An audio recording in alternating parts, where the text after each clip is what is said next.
اچھا بھائی، یہ بھی ایک سوال پوچھا ہے جی، 10 محرم کو کون کون سے نبی کو نجات ملی؟ یہ بھی سوال میں نے دہرایا تھا، ام محمد نے پوچھا ہے۔ تو دیکھیں، اس بارے میں صرف ایک واقعہ مستند ہے، حضرت موسیٰ علیہ السلام کو فرعون سے نجات ملی۔ اس کے علاوہ 10 محرم کی طرف جتنے قصے منقول ہیں، ابراہیم علیہ السلام کو آگ میں ڈالا گیا، پھر آدم علیہ السلام دنیا میں آئے، یا اس دن قیامت آئے گی، یہ سب من گھڑت ہیں، ان کی کوئی حیثیت نہیں ہے، ان کو نہیں بیان کرنا چاہیے۔ یہ بھی سوال ہو گیا قیامت کیا محرم میں آئے گی؟ ایسا نہیں ہے، ہمیں نہیں پتا محرم میں آئے گی یا سفر میں آئے گی۔ سورہ طٰہٰ میں اللہ نے صاف طور پہ بتا دیا کہ اکاد اخفیہا لتجزا کل نفس بما تسعی، میں قیامت کے دن کو چھپا دوں گا۔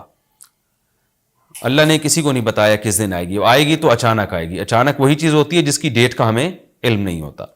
لا تأتیکم الا بغتہ، قرآن کہتے ہیں اچانک آئے گی، تو اچانک کا مطلب اس کی ڈیٹ اللہ نے، اس کا سال، اس کا مہینہ اللہ نے ہمیں نہیں بتایا، تبھی تو اچانک آئے گی وہ۔ اچھا بھائی، عاشورہ کے روزے کی فضیلت جموں کشمیر سے پوچھا محمد اقبال نے، وہ میں نے آپ کے سامنے بیان کر دی۔ نبی صلی اللہ علیہ وسلم نے فرمایا 1 سال کے گناہوں کا کفارہ ہے۔ اچھا، یہ بھی اسی میں پوچھتے ہیں کہ لوگ کہ 2 دن کے روزے ضروری ہیں یا 1 دن کا بھی روزہ رکھ سکتے ہیں؟ تو بعض علماء کی رائے یہ کہ اس زمانے میں 1 روزہ بھی جائز ہے، کیونکہ نبی صلی اللہ علیہ وسلم نے یہودیوں کی مشابہت کی وجہ سے حکم دیا تھا کہ 2 ملاؤ۔ اب یہودی یہ روزہ نہیں رکھتے، جو ہمیں جہاں تک نالج ہے، تو اب چونکہ وہ رکھتے ہی نہیں ہیں، لہذا اب 1 روزہ بھی اگر کوئی رکھ لے تو بھی ٹھیک ہے، 2 اچھا ہے، نہیں رکھا جاتا تو 1 بھی رکھ لے تو بھی امید ہے انشاءاللہ ثواب ملے گا۔ اچھا، اس میں یہ بھی پوچھا ہے دسترخوان پہ، میں ابھی آ رہا ہوں، دسترخوان محرم میں وسیع کرنا کیسا ہے؟ لوگ وہ دسترخوان پہ کان لگا کے بیٹھے ہوئے ہوں گے، وہ دسترخوان کب آئے گا مارکیٹ میں؟ اچھا، یہ بھی ایک سوال پوچھتے ہیں لوگ کہ جیسے بھائی نے پوچھا کہ یعنی قضا روزے کی نیت کرنا، یہ راول پنڈی سے محمد اسماعیل نے پوچھا تھا۔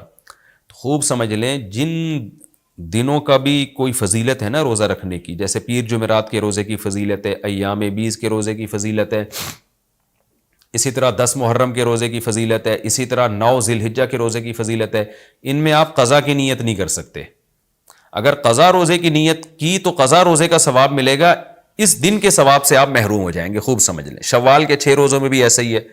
خواتین کیا کرتی ہیں، مینسز کی وجہ سے جو رمضان کے روزے چھوٹ گئے، انہوں نے کہا چلو شوال کے 6 روزے کی نیت بھی کر لو اور رمضان کی قضا روزے کی نیت بھی کر لو، تو گریوی میں دونوں کام ہو جائیں گے۔ تو ایسا نہیں ہے، ایک ہی ہوگا، یا تو قضا رکھیں یا نفل۔ اگر قضا روزے رکھے تو پھر وہ نفل کا ثواب نہیں ملے گا، نفل رکھے تو قضا کا ثواب نہیں ملے گا۔ ان روزوں میں تداخل نہیں ہوتا، نفل اور قضا روزے جمع نہیں ہو سکتے۔ تو اس لیے عاشورہ کے دن عاشورہ کی نیت ہی کریں، قضا پھر پہلے یا بعد میں رکھ لیں۔